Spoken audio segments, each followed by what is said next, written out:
Makatibang iyong dila. Hindi mo mapigilan na magbahagi ng mga kwento o mga impormasyon sa ibang tao na dapat ay sinasarili mo na lamang at hindi mo binabahagi sa kanila. Malalaman natin sa kwentong ito kung bakit dapat natin mag-ingat sa mga sinasabi natin, especially kung tungkol ito sa mga tao na hindi pangkaraniwan.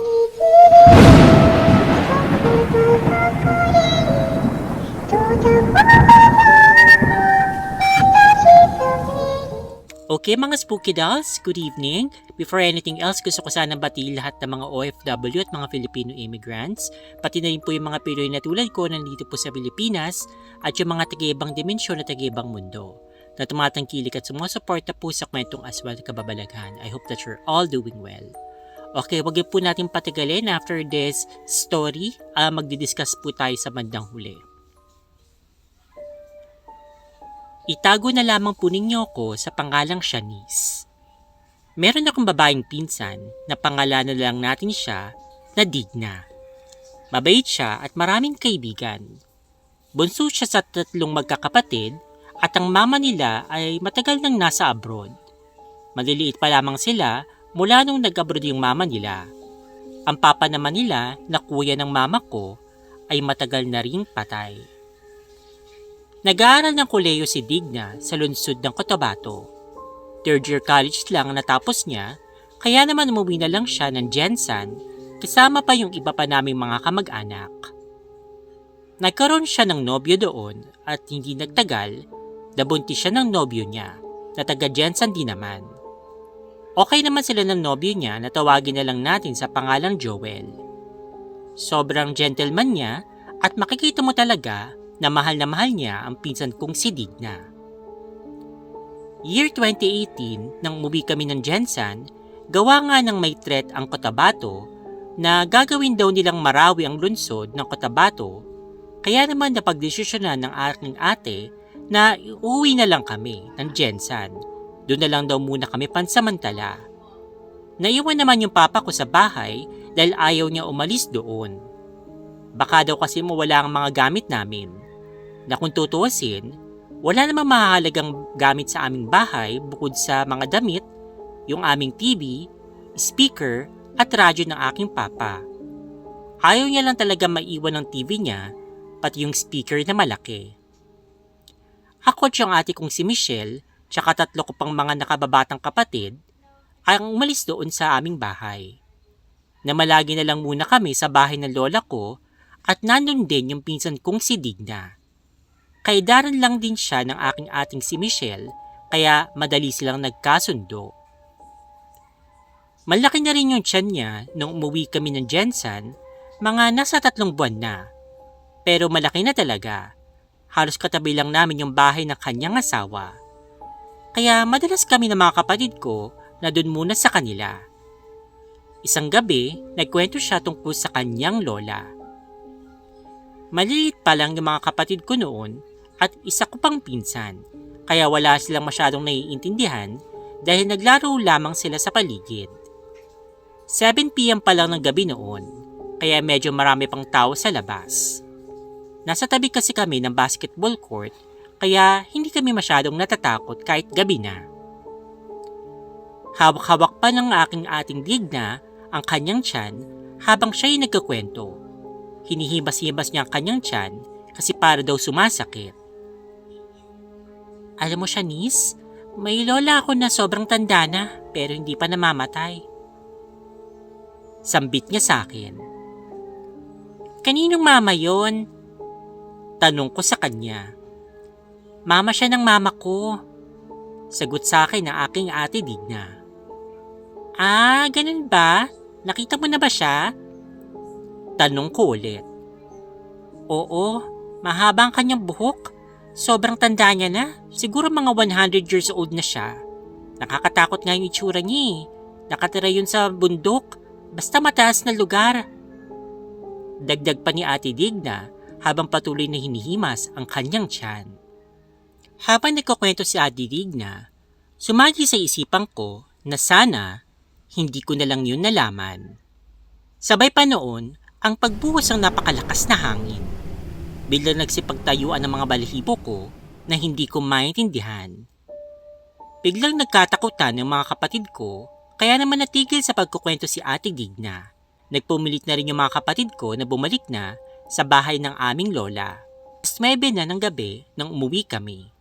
Makalipas ang ilang linggo, napagdesisyonan na namin na umuwi na ng Cotabato. Dahil nawala na rin yung threat, tsaka ako naman ay uuwi na sa aking tita sa probinsya at doon ako magpapatuloy sa aking pag-aaral. Yung mga kapatid ko naman, sa bahay ng papa ko uuwi. Ilang buwan yung nakalipas, habang nagkasampay ako na sa labas ng bahay namin, narinig ko sila tito at yung mga pinsan kong lalaki na nagkakagulo na sa loob. Mabilisan ang pangyayari. Nagbihis sila ng panlakad at pupunta daw sila ng syudad. Tinanong ko yung isa kong pinsan na lalaki na si Kuya Bino.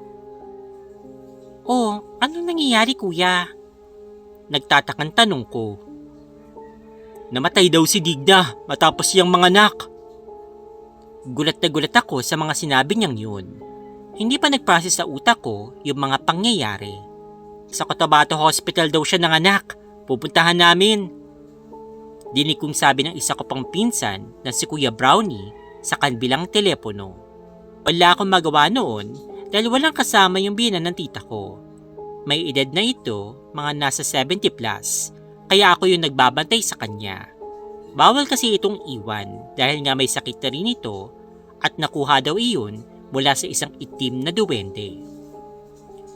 Habang naghihintay kami sa mga susunod na balita, mga bandang 5:00 ng hapon, dumating naman sila Kuya Bino at Kuya Brownie pero kasama na nila si Tito Philip. "Binarang daw," sabi ni Tito Philip. Isang malakas na hangin ang bumungad sa akin nung tumingin ako sa may bintana. Isa lang yung tanging pumasok sa aking isipan. Ito yung kwento ni Ate Digna tungkol sa lola niya at hindi ko namalayan na namuuna ang aking mga luha. Dinig ko rin sa pag-uusap nila na wala naman daw kaaway yung pinsan ko dahil napakabait naman nga daw nito at palabiro pa, tsaka napakarami nitong kaibigan. Hindi ko namalayan na tuluyan na palang tumubuhos ang aking luha sa aking mga mata at gusto ko sanang sabihin yung tungkol sa kwento ni Ate Digna, kaso mukhang wala namang maniniwala sa akin. Ayoko na rin sabihin dahil baka may kapalit dito kapag sinabi ko yun. "Lumobo yung katawan niya. Hindi namang mataba itong si Digna, pero makikita mo na parang 3 tao yung laki ng katawan niya. Sabi rin ng doktor, wala naman daw sila makitang findings." Dugtong pa ni Kuya Brownie. 2 araw ang lumipas, pumunta kami ng Jensen dahil doon nga binurol ang aking pinsan. Pagdating namin doon, maraming mga tao at yung iba ay mga kamag-anak namin na namamaga ang mga mata. Nakita ko rin na nandun yung mama ni Digna na mukhang galing pa ng ibang bansa. Sa hindi masabing dahilan, hinanap ko yung anak ni Digna. Nasa kabilang kwarto pala ito kasama ng kanyang papa. Ang sakit makita ang naiwang magama ni Digna. Magang-maga ang mga mata ni Kuya Joel. Binibihisan niya yung sanggol at kinakausap niya ito. "Kaya natin to anak. Nandito lang lagi yung papa mo." Mula noon, hindi na mali sa aking isipan ang tungkol sa kwento ni Ate Digna. May kapatid ako na kasunod ko. Nandun din siya ng mga panahong kinuwento ni Ate Digna iyon. Sinubukan ko magsabi sa kanya pero ayaw niyang makinig dahil baka daw ano kung anong mangyari.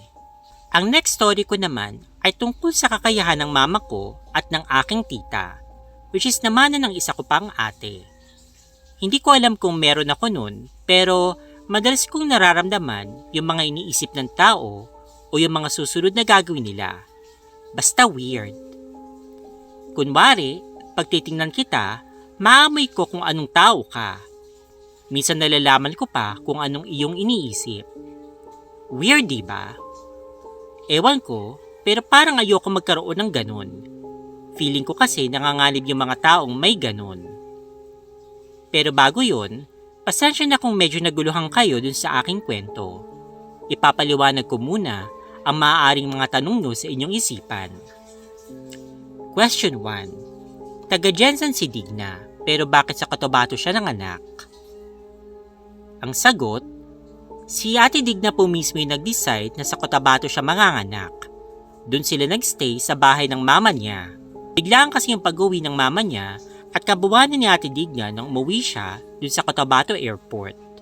Doon siya nagpasundo since ang bahay naman ng mama niya ay nasa Awang banda, which is isa sa mga pinagtataka ng mga tita at tito ko kasi hindi naman daw basta-basta uuwi yung mama ni Digna kahit na may espesyal na okasyon o kung ano pa man. Question number 2. Ano ang koneksyon na pagkukwento ni Ate Digna tungkol sa kanyang lola at sa kanyang pagkamatay? Sagot. Maraming kinuwento si Ate Digna that time, pero hindi yun basta-basta sinishare dahil may mga kapalit. Last time na ginawa ko yun ay na-hospital yung ate ko, which is ako talaga ang naka-witness kung ano nangyari sa ate ko that time. Sa harapan ko pa mismo. Question number 3. Bakit sa Jensen nakaburol pero sa Cotabato siya namatay? Sagot. Mas marami kasi kami kamag-anak dun sa Jensen. Dito rin yung gagastos na pagburol sa kanya at sa pagpapalibing sa kanya. May mga ilan din kasi kami mga kamag-anak na hindi sila makakauwi ng Cotabato gawa ng napakalayo at di ganong kalaki ang budget nila, kaya ayun, sa Jensen na lang siya binurol at inilibing. Biri ng iba pa namin mga kamag-anak na pumanaw na rin. Dagdag ko lang. Base sa kwento ni Ate Digna, yung lola daw niya ay hindi isang pangkaraniwang tao. May kakayahan nito na hindi kayang gawin ng isang normal na tao. Dahilan kung bakit napakahaba ng buhay niya at isa rin yung sa rason bakit humiwalay ang mama ni Ate Digna sa lola niya dahil nga doon. Katulad din ng mama ni Ate Digna, let's just call her Aling Tinay, parang nalalaman niya kung siya'y pinag-uusapan ng ibang mga tao. Nung nag-4th year college itong si Ate Michelle ko, malapit lang yung bahay ni Aling Tinay dun sa kanyang school. Kaya naman naisipan ni Ate Michelle na dun muna siya magstay kila Aling Tinay para hindi na siya makapag-boarding house. Okay naman daw si Ate Michelle doon. Napakabait daw sa kanya ni Aling Tinay at nakita niya na alagang-alaga nga raw talaga ang apo nito na si Jamie. Ito yung anak ni Digna. Parang si Jamie na lang daw ang nakikita niyang pag-asa. Wala nang namatay si Ate Digna. Sa pamamalagi doon ni Ate Michelle, napagkwentuhan din nila Aling Tinay, marami daw nanliligaw sa kanya nung dalaga pa siya. Hanggang sa ngayon, gusto pa rin siya ng mga ito. Pinakita pa raw kay Ate Michelle yung litrato nung nagkakagusto kay Aling Tinay. At kita-kita daw ni Ate Michelle na dilaw daw yung mga ngipin ni Aling Tinay. Gawa pala yon ng bama. Basta ito yung kulay dilaw na parang naaadik yung mga tatanda doon na kainin yun pero hindi nila nilulunok. Syempre itong ate ko may pagkaluka-luka. Pagka uwi niya sa amin, kinuwento niya yung tungkol sa pamamalagi niya kay Aling Tinay kaya may nasasabi siyang mga hindi maganda. Tulad na lang sa ginawa niyang katatawanan yung ibang mga kwento ni Aling Tinay tungkol sa mga manliligaw niya. Nung bumalik na siya kila Aling Tinay, bigla na lang daw nagbagong ugali nito. Palagi na lang daw itong parang galit. Parang gusto nang paalisin si Ate Michelle. Madalas siyang nagdadabog at minsan pa, pinagdadamutan niya si ate ng pagkain, which is nakakapanibago sa aking ate. Madalas pang managinip ng hindi maganda si Ate Michelle mula ng pagbalik niya doon. Minsan, may mga nagpaparamdam daw doon. Kaya naisipan ni Ate Michelle na umalis na lamang siya doon. Nagpaalam siya ng maayos kay Aling Tinay para hindi sumama ang loob nito sa kanya. Wala naman daw kibo si Aling Tinay nung umalis si Ate Michelle at parang natutuwa pa nga daw dahil sila na lang na apo niya ang titira doon. Mula nung umalis si Ate Michelle doon na nagsimula na magbagong takbo ng kanyang buhay. Nagkaroon ng mga pasasya sa katawan na hindi niya alam kung saan nanggagaling. Alam niyo yung pasa na bilog na parang green na violet?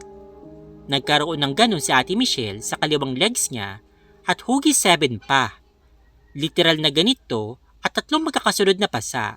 Kas 5 pababa na pasa naman, kaya naghugi 7 siya. Sunod naman, iiyak na lang bigla si Ate Michelle. Nagsisigaw, tapos minsan kakanta ng bigla na kaya natatakot na kami sa kanya. Nandun pa natitingin siya sa'yo, tapos natawa ng weird, na parang nakakatakot ng parang pareho ng kimumo. Tapos nagiiyakan na kami noon kasi akala namin na babaliw na siya. Gumaling naman siya, matapos namin siyang ipagamot sa isang Muslim. Yung Muslim ay hindi naniniwala sa mga engkanto. Sabi niya, stress lang daw ito sa buhay. P.S. Opo, half Christian po ako. Baka po kasi maguluhan kayo. Sa side ng mama ko mga Christian at sa papa ko naman ay mga Muslim. Okay, so yun na nga po yung story natin regarding nga po dun sa pagbabahagi ng mga story na dapat hindi mo binabahagi. So mag-ingat-ingat po tayo. Lalo na kung medyo ito'y negative, okay, dun sa ibang tao. Kasi katulad niyan, okay, so shinare niya yung kwento niya tungkol dun sa lola. Again guys, makalikataka kayo. Okay, bakit yun lang naman yung sinabi niya na meron siyang lola na matagal nang nabubuhay, matandang-matanda na pero hindi pa namamatay. Again, okay, kung medyo naguguluhan kayo, according dito sa sender, marami pang binahaging mga stories na hindi niya na shinare kasi nga baka natatakot din naman siya na baka siya naman yung sumunod na mamatay, di ba? Dahil binahagi niya yung kwentong yun. Okay, so baka nagtataka lang kayo sa part na yun. But anyway guys, ang masasabi ko lang, lagi natin tatandaan, yung po kasabihan na kung wala kang masasabing maganda, might as well, huwag ka na lang magsalita. Pero minsan mahirap din kasi katulad niya kunyari may susumuka. Pero I guess siguro exception yun. Kunyari meron kang kailangan sabihin kasi nga ipaalam sa ibang tao like nakaka-apekto sa'yo. Kunyari inaapi ka nitong taong to, binubuli ka. Eh yun, doon ka mag-speak up kasi kailangan mong gawin yun para ipagtanggol yung sarili mo, di ba? Kasi kung mananatili kang tahimik, kung mahahayaan mo lang yun, eh baka naman ikaw yung paglamayan, di ba? So nasobrahan na pala yung pagbubuli sa'yo. Wala kang sinasabihan. O yung inaano ka pala para bang inaabuso ka pala, hindi mo pinagsasabi sa iba. So, ayun, okay. So, patuloy mong magsasuffer dun sa pag-aabuso sa'yo. So, ibang kaso yun. Pero dito naman, okay, katulad dito kay Ate Michelle, okay, na bakit nakikitira ka na nga dun sa bahay ng taong yun, it doesn't really matter kung ano pa man yung paniniwala niya, kung feeling niya napakaganda niya, kung feeling niya isa siyang Diyosa na marami nagkakagusto sa kanya kahit may edad na siya, na yellow pa ang kanyang teeth, okay? Pero yun nga, okay, napakawalang utang na loob mo naman, matapos kang patirihin dun sa bahay, yun ang igaganti mo. Mga nalaman mong mga sekreto, mga kwento-kwento, or what, isa-share mo pa sa iba't gagawin mo pang katatawanan. So, karma lang yun sa kanya. Mabuti na lang at nagapan pa, hindi naman siya tuluyang nabaliw, pero lesson yun sa atin na mag-ingat-ingat tayo sa mga pinagsasabi natin tungkol sa ibang tao. Okay, lalong-lalo na kung ikaw ay meron dun kailangan sa taong yun. So, sabi nga nila, don't bite the hand that feeds you. Okay, maruto kang tumanaw ng utang na loob at saka wag naman makapal ang mukha matapos mo sabihin yung mga paninirang kwentong yun, babalik ka dun sa bahay para tumira. So, ang kapal naman ng face, okay, diba?